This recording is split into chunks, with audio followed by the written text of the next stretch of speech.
오늘 아침에 마가복음 8장 22절부터 26절입니다. 마가복음 8장 22절부터 26절입니다. 같이 나누시죠. 시작. 벳세다 이름의 사람들이 맹인 한 사람을 데리고 예수께 나와 손대시기를 구하거늘 예수께서 맹인의 손을 붙잡으시고 밖으로 데리고 나가사 눈에 침을 뱉으시며 그에게 안수하시고 무엇이 보이느냐 물으시니 쳐다보며 이르되 사람들이 보이나이다. 나무 같은 것이 걸어 다니는 것이 보이나이다 하거늘 이에 그 눈에 다시 안수하심에 그가 주목하여 보더니 나아서 모든 것을 밝히 보는지라. 예수께서 그 사람을 집 밖으로 내시며 이르시되 마을에는 들어가지 말라 하시니라. 아멘. 마가복음에는 이 두 번째 맹인을 고치시는 장면이 기록되어 있어요. 첫 번째 장면에서도 이런 모습이 보였습니다만 이 두 번째 장면에서는 좀 더 우리가 고개를 갸우뚱할 수 있는 장면들이 여러 번 나오죠. 맹인 한 사람을 주님에게 데리고 왔는데 마을 밖으로 데리고 나갔다 그래요. 그러니까 사람들이 없는 아주 한적한 곳에 가신 거죠. 그 다음에 두 번째는 예수님이 그의 눈에 침을 뱉으셨다는 거죠. 그 다음에 세 번째는요, 주님이 안수하셨는데 첫 번에 낫지를 않아요. 첫 번째 예수님이 안수했는데 이게 눈이 확실하게 떠져야 되는데 확실하게 떠지질 않아요. 그리고 두 번째 안수를 했을 때 이 맹인이 이제 완전히 시력을 회복하죠. 그리고 주님이 이제 마을로 들어가지 말라고 당부하시는 장면이 나옵니다. 이건 다 우리에게 왜 이런 일이 왜 이렇게 하셨을까 이렇게 의문점을 가질 수밖에 없는 부분이죠. 여기서 가장 중요한 의문점은 뭘까요? 왜 예수님이 안수하셨는데 첫 번째 낫지 않았을까? 이 문제입니다. 사람들이 이제 예수님이 이 맹인을 따로 데리고 가서 지금 고치셨는데 만일 이것이 소문이 난다면 어떤 소문이 날까요? 아, 예수님이 이전에는 한 번 말씀하시고 한 번 기도하시면 빵빵 나았는데 이 맹인에게도 첫 번째 안수하셨을 때 실패한 점 없어지는 것이 아닐까? 아, 예수님도 이런 실수를 하시는구나. 예수님도 한 번에 못 고치는 병이 있구나. 뭐 사람들에게 얼마나 많은 이야기거리가 되겠습니까? 이거는 예수님에 대한 신뢰 문제거든요. 믿음의 문제에 금이 갈 수 있는 일이거든요. 정말 예수님이 한 번에 못 고치는 병이 있을까요? 여러분, 우리는 주님의 능력을 의심하지 않습니다.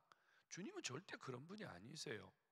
주님이 우리에게 어떤 말씀을 하시거나 주님이 어떤 이적을 베푸실 때는 반드시 이유가 있어요. 이렇게 하시는 이유가 있는 거죠. 우리는 이걸 찾아내야 되는 거예요. 이 맹인의 눈에 침을 바르셨다. 혹시 이런 기억이 있나요?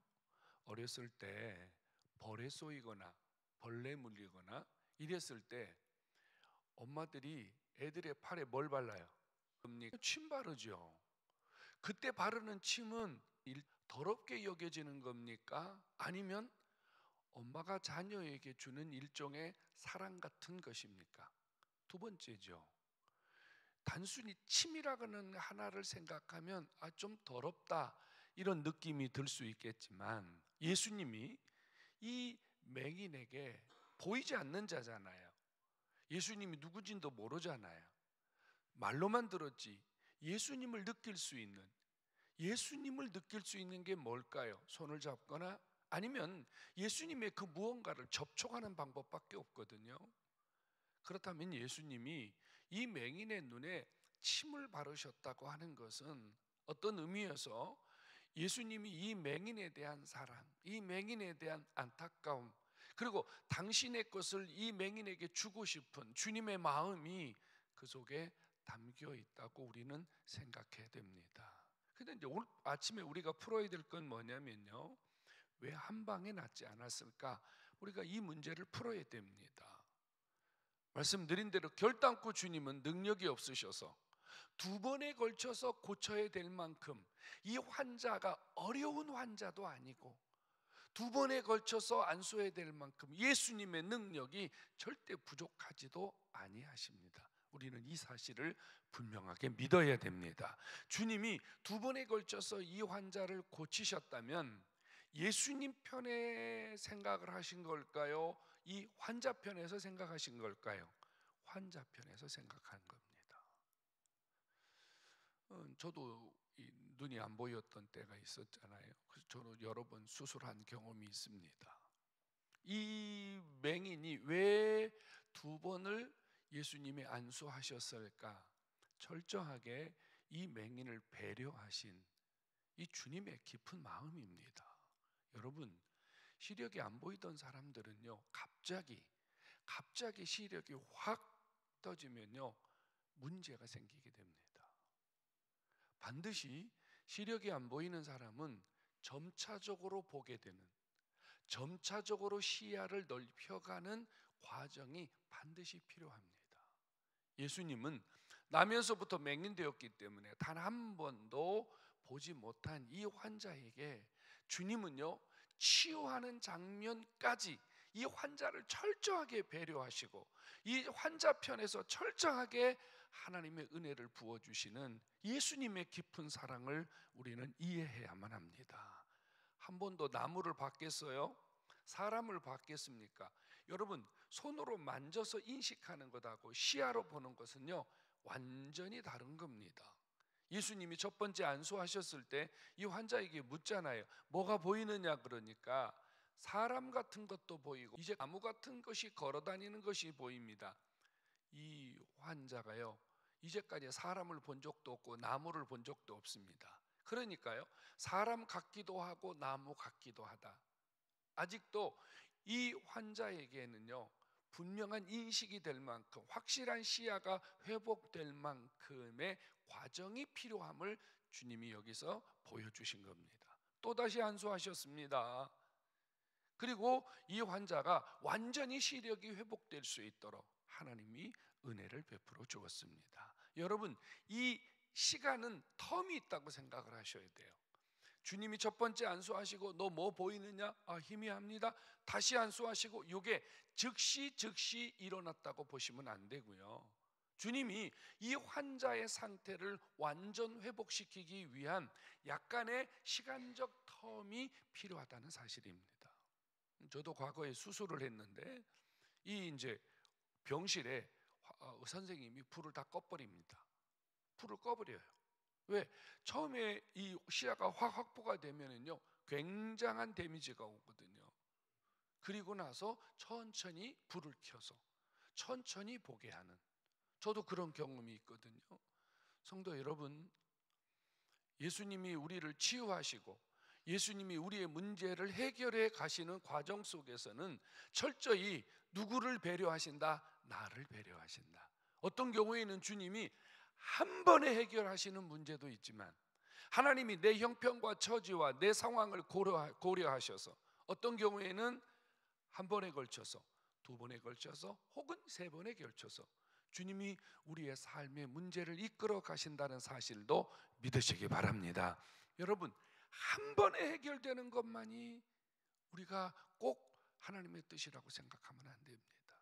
어떤 사람에게 사실을 평생에 걸쳐서 하나님이 해결하시는 문제도 있다는 사실을 기억하셔야만 합니다. 어떤 사람이 자기 남편이 죽게 돌아오기를 기도합니다. 얼마나 간절히 기도했겠습니까? 그런데요, 10년에 걸쳐서 오는 분도 있고요, 20년에 걸쳐서 오는 분도 있고요, 어떤 분은 죽기 직전에 죽게 돌아오는 사람도 있습니다. 주님은 응답하시지만, 주님은 해결하시지만, 주님은 치유하시지만 철저하게 우리를 배려하신다. 우리가 어떻게 응답받아야 우리가 사는지, 우리가 어떻게 응답이 돼야 우리의 삶이 회복되는지, 언제 이루어져야 우리에게 완전한 응답이 되는지 이것까지 철저하게 아시고 우리에게 은혜를 베푸시는 주님이신 줄로 깨닫기를 축원합니다. 성도 여러분, 오늘 아침에 여러분들의 문제를 주님 앞에 내어놓고 기도하실 때 우리는 이런 믿음을 가져야 됩니다. 당장 이루어지는 문제도 있지만 하나님이 지금 내 문제가 해결되지 않았다 그래서 하나님이 나에게 응답을 안 하는 게 아니라 지금 하나님이 내 문제를 풀어 가시는 과정이라는 사실에 믿음을 가지셔야 됩니다. 과정이라는 거예요. 처음에 주님이 안수했을 때 완전하게 보이지 않았어요. 이때 이 환자가 여러분 실망 갖지 않았겠어요? 좌절하지 않았겠어요? 순간이지만 만약에 처음에 말씀드린 대로 다른 사람이 그 자리에 있었을 때, 주님이 처음에 안수해서 고치지 않았을 때, 완전해지지 않았을 때 옆에 있는 사람들이 얼마나 낙심을 했겠어요? 그리고 주님에 대해서 얼마나 불신을 가졌겠어요? 주님은 그래서 이 환자를 밖으로 데리고 나가서 1대1로 상대하신 겁니다. 숨어서 고치신 것이 아니라 이 환자에 대한 철저한 배려이죠. 성도 여러분, 주님은 나를 아신다는 믿음을 가지시기 바랍니다. 주님 나를 알고 계세요. 내 처지, 내 형편, 내 상황, 내 모든 걸 주님이 알고 계세요. 우리는 여기에 대해서 분명한 믿음을 가져야 됩니다. 오늘 아침에 이 환자가 치유되는 과정 속에 내가 있다는 사실을 꼭 기억하시기 바랍니다. 이 환자는 내 모습이에요. 주님이 오늘 나를 치료하시고 내 삶을 만지시는 과정이라는 인식을 가지셔야 됩니다. 나도 해결이 된다는 거예요. 나도 주님이 계획을 가지고 만지시고 계시다. 이 믿음을 가져야 됩니다. 오늘 아침에 다시 한번 여러분 삶을 철저하게 주님 앞에 맡기고 주님의 이끄심이 있다는 믿음을 가지고 실망하거나 낙심하지 마시고 여러분 주님 바라보시고 믿음 가지시고 여러분 삶에 하나님이 주시는 회복과 기적이 곧 일어날 것입니다. 믿음으로 승리하는 여러분 되기를 주의 이름으로 축원합니다. 감사합니다. 오늘 아침도 우리 하나님 우리를 만지시고 이끄시고 우리의 문제를 해결해 가고 계심을 감사합니다. 이미 우리에게 주신 해결도 있고 지금 주시는 해결도 있고 앞으로 주실 해결도 있음을 믿습니다. 하나님, 저희들이 예수님 붙들고 낙심하거나 실망하는 사람 한 사람도 없도록 도와주시고 우리의 문제가 반드시 해결될 것이니 예수님 끝까지 붙드는 우리 모두가 되도록 은혜를 부어 주옵소서. 아침에도 믿음으로 하나님께 나와서 기도하고 또 귀한 예물 올려드립니다. 감사와 주정, 선교, 건축 하나님 앞에 귀한 예물 올려드리오니 주께서 기쁘게 받으시기를 원하오며 우리 성도들의 믿음과 우리 성도들의 고백과 우리 성도들의 소원이 주 앞에 이르며 이 땅에서 하나님이 주시는 응답으로 든든하게 세워지도록 축복해 주시옵소서. 이 아침도 우리 모두가 하나님께 기도합니다. 이 장소에 주님 동행하시고 한 분 한 분 주의 손으로 붙드시고 은혜로 역사해 주시옵소서. 예수님의 이름으로 간절히 기도하옵나이다. 아멘. 아멘. 열심히 기도